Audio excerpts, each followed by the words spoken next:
हम थोड़ा बहुत आइडिया लेने वाले हैं ग्रीक मिथ का। देखो परसों मेरे पेपर हैं तो मैं बहुत ज़्यादा डिटेल में जा नहीं सकती, जैसे मैं बाइबल में गई हूँ क्योंकि वो मैंने पहले पढ़ लिया था। लेकिन अब मुझे डर लग रहा है कि मेरी किस्मत अगर बहुत ही ज़्यादा ख़राब हुई तो ये ऑप्शन में आया भी नहीं और ये बस आ गया तो मैं क्या करूँगी? तो इसे भी हमें पढ़ना पड़ेगा। ठीक है? तो ग्रीक मिथ जैसे कि ग्रीक मिथ्स भी बिब्लिकल मिथ्स की तरह ट्रेडिशनल स्टोरीज हैं एंशियंट ग्रीस की। ठीक है, लेकिन बिब्लिकल मिथ्स में एक ही सोर्स है हमारा बाइबल। ठीक है, लेकिन यहाँ पे कई सोर्सेस होंगे जो हम देखेंगे, है ना, जो कि एक्सप्लेन करेंगी वही fundamental question, origin of world, human, God, hero वगैरह वगैरह। ठीक है, अब ये मिथ्स को भी लाइक बिब्लिकल मिथ्स ओरली पास डाउन किया जाता था बिफोर राइटिंग। बाद में इन्हें पोएट्स जैसे कि होमेर, हिसियोड ने लिख दिया। ठीक है, stories, God, goddesses, heroes, monster, humans, इनके बारे में स्टोरीज लिखी जाती थी। तो मेन सोर्स क्या है? हमारे तीन मेन सोर्सेस हैं। ठीक है, द इलियाद है story of the Trojan war by Homer. The Odyssey, Odyssey है जर्नी ऑफ ओडेसियस की आफ्टर द ट्रोजन वॉर। और थियोजोनी अगर मैं नाम गलत ले रही हूँ तो माफ़ कर देना मुझे, है ना, ये जीनियोलॉजी है गॉड्स की बाय हिसियोड। तो यही हमने दो नाम पढ़े, हिसियोड और होमेर, तो द ओडिसी, द इलियाद और थियोजोनी। मेजर ग्रीक गॉड्स की बात करें तो हम आपको दो ही बात याद रखने हैं, और अगर हो सके तो और रख लेना। Juice, king of the God, Hera, queen of the gods. ठीक है, फिर आप याद रख सकते हैं, मुझे तो नहीं लगता है इनका होएगा, लेकिन डॉन से याद रखना, पोजीडॉन, है ना, गॉड ऑफ ओशियंस, पोज मारती है ना डॉन, ऐसे थोड़ा सा बना के लिखना ही पड़ेगा। फिर एथेना, एथेना बहुत सुंदर नाम है, हो जाएगा गॉडेस ऑफ विजडम, सरस्वती मैया ग्रीस की। ठीक है, अपोलो गॉड ऑफ म्यूजिक, मतलब सब सरस्वती जी की जगह अपोलो हैं, लेकिन म्यूजिक की भी मानी जाती है ना क्योंकि अपने यहाँ सरस्वती जी। फिर ठीक है, फिर Ares god of war, Parshuram ji. ठीक है, फेमस ग्रीक हीरो को आप छोड़ दें, याद रहे तो ठीक है, हरक्यूलस याद रखना, साइकिल आती थी वो हीरो की साइकिल थी हरक्यूलस। ठीक है, फिर इम्पोर्टेंट थीम्स की बात करें तो छोड़ दो ये भी। लिटरेचर में इम्पोर्टेंस क्या रखता है? वेस्टर्न लिटरेचर को, आर्ट को, ड्रामा को, पोएट्री को, पोइट्स को, प्ले राइटर्स को और माइथोलॉजिकल रेफरेंसेस देने में बहुत अपना क्या रखे हैं, योगदान दिए हैं। बिगिनिंग ऑफ द यूनिवर्स कैसे हुई? यूनिवर्स की बिगिनिंग हुई केओस से। ठीक है, जैसे कि हमारी बाइबल में हुई थी। गाइया जो कि अर्थ है, अर्थ बनी, प्राइमोडियल फर्स्ट, ये जो एंशियंट बनी, अंधेरा बना, फोर्स ऑफ लव बना और डीप अंडरवर्ल्ड बना। अंडरवर्ल्ड नहीं रहेगा क्या तो क्या रहेगा, देख रहे हो? तो ये सब चीजें बनी, गाइया बनी है, टेरस, अंडरवर्ल्ड, इरोस मतलब फोर्स ऑफ लव,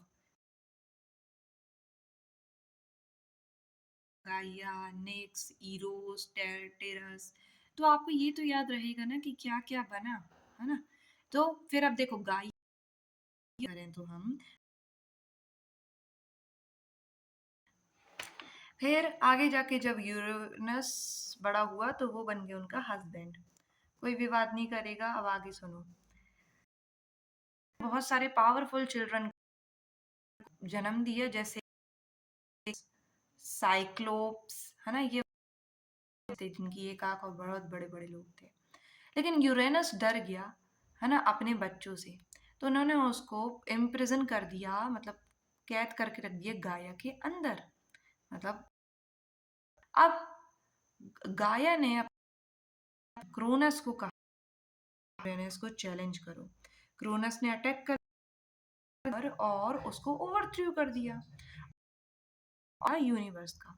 फिर क्रोनस ने, अब इनके बच्चे हुए तो क्रोनस को लगा कि इनके बच्चे भी मुझे, मतलब मेरे बच्चे भी मुझे मेरे जैसे ही ओवरथ्रो कर देंगे, मतलब जैसे मैंने अपने पापा के साथ किया वैसे ही मेरे साथ भी करेंगे, कर्मा रिटर्न। तो उन्होंने एक एक करके अपने बच्चे को खा लिया। ठीक है, इतने सारे बच्चे थे इनके, ज़्यूस, हेरा, जिनकी हमने बात की थी, याद है? फिर अपने यंगेस्ट चाइल्ड को बचाने के लिए, जो कि थे ज़्यूस, रिया ने क्या कर दिया, ज़्यूस को क्या कर दिया, बचा के हाइड करके रख दिया, और क्रोनस को एक स्टोन दे दिया रेप्ड इन क्लोथ खाने के लिए, ठीक है? तो इंस्टीड उसके बदले में, अब जब ज़्यूस बड़ा हुआ तो उन्होंने फोर्स किया क्रोनस को, उल्टी करो, और उनके जो स्वैलड तुमने चिल्ड्रन, मेरे भाई बहन निकालो। तो ज़्यूस ने, मतलब क्रोनस ने अपने बच्चों की उल्टी की, और ज़्यूस और वॉर करी टाइटन्स के साथ। टाइटन्स कौन थे? क्रोनस के भाई बहन। तो इन लोगों की लड़ाई तो टाइटेनेओ में की। फिर ज़्यूस और ओलंपियन और माउंट ओलंपस में ऑफ गॉड्स। थीम्स देखो आप, पावर स्ट्रगल हो रहा है, टाइटन्स चाचा बाबा के साथ लड़ रहे हैं ज़्यूस लोग, है ना, रिया के बच्चे। Cycle of rebellion, son overthrow कर रहा है फादर को, पहले यूरेनस को ओवरथ्रो किया क्रोनस ने, फिर क्रोनस को ओवरथ्रो किया ज़्यूस ने। फिर फियर ऑफ लूजिंग पावर है, दोनों करेंगे कुछ लिटरेरी सिंबल्स और एग्जांपल्स जो कि लिटरेचर में यूज किए जाते हैं। फर्स्ट है हमारा पेंडोरास बॉक्स। तो गॉड ने फर्स्ट वुमेन बनाई पेंडोरा, और उसको दिया एक बॉक्स विद इंस्ट्रक्शन, जैसे हमारे बाइबल में हुआ एडम को कि तुम, लेकिन उन लोगों ने खा लिया। ऐसे ही पेंडोरा भी क्या करेगी, Pandora out of her curiosity वो बॉक्स को, सारी इविल चीजें वर्ल्ड की, सॉरो, ग्रीड, ग्रीफ, सब ह्यूमन सफरिंग की शुरुआत ऐसे होती है, डिसोबीडियंस से, याद रखना दोनों ही केसेस में। तो only inside the jar, jar के अंदर। तो थीम क्या होगी, क्यूरियोसिटी और उसके कॉन्सिक्वेंसेस, का ओरिजिन और फिर प्रोमीथियस एक टाइटन थे जिनको ह्यूमैनिटी से बहुत प्यार था, लेकिन ज़्यूस जो भगवान थे उन्होंने रिफ्यूज फायर देने में, और यहाँ फायर नॉलेज का। तो प्रोमीथियस ने गॉड से फायर को चुरा ली और मैनकाइंड को दे दिया, मतलब उन्होंने नॉलेज दी अब, है ना, मैनकाइंड को। अब ज़्यूस को जब पता चला तो वो हुए एंग्री और उन्हें पनिश कर दिया, और उन्हें एक रॉक से बांध दिया, और एक ईगल उनका लीवर खाता था, पिक्चर, ठीक है। सफरिंग को बताएगा, सैक्रिफाइस को बताएगा, ह्यूमैनिफाइस की, जैसे जीसस क्राइस्ट, है ना। Rebellion against authority, importance of knowledge and civilisation, क्योंकि फायर क्या है, नॉलेज का साइन है। फिर नार्किसस, ये अभी हम जो वर्ड सुनते हैं नार्सिसिज्म, नार्सिज्म, ये नार्किसस से आया है। नार्किसस एक बहुत ही हैंडसम यंग मैन था जो हर किसी को रिजेक्ट कर देता था जो उसे, हु लव्ड हिम, जो उसे पसंद करते थे। एक दिन उसने अपना रिफ्लेक्शन वाटर में देख लिया लाइक दिस, और उसे अपने आप से प्यार हो गया, और अपना रिफ्लेक्शन वो छोड़ ही नहीं पाया, died and he turned into Narcissus flower. तो ये थीम बताएगा सेल्फ लव और वैनिटी की, डेंजर्स ऑफ एक्सेसिव प्राइड की, और ओरिजिनलिज्म। फिर द ट्रोजन वॉर, रामायण जैसी कहानी है। पेरिस ने किडनैप कर लिया हेलेन और ट्रॉय, द ग्रीक ने अटैक किया ट्रॉय, और फाइनली उन्होंने यूज किया famous Trojan horse technique. Trojan horse क्या होता है, डिस्गाइज में आना, तो की सिटी और डिफीट ट्रोजन्स। तो द वॉर, यही वॉर को द इलियाद में होमेर डिस्क्राइब, थीम क्या रहेगी, war and heroism, fate and destiny, love and betrayal. फिर king of Midas and the golden touch, king जो मिडास थे उन्होंने विश किया that everything he touch would turn into gold, और ऐसा हुआ भी।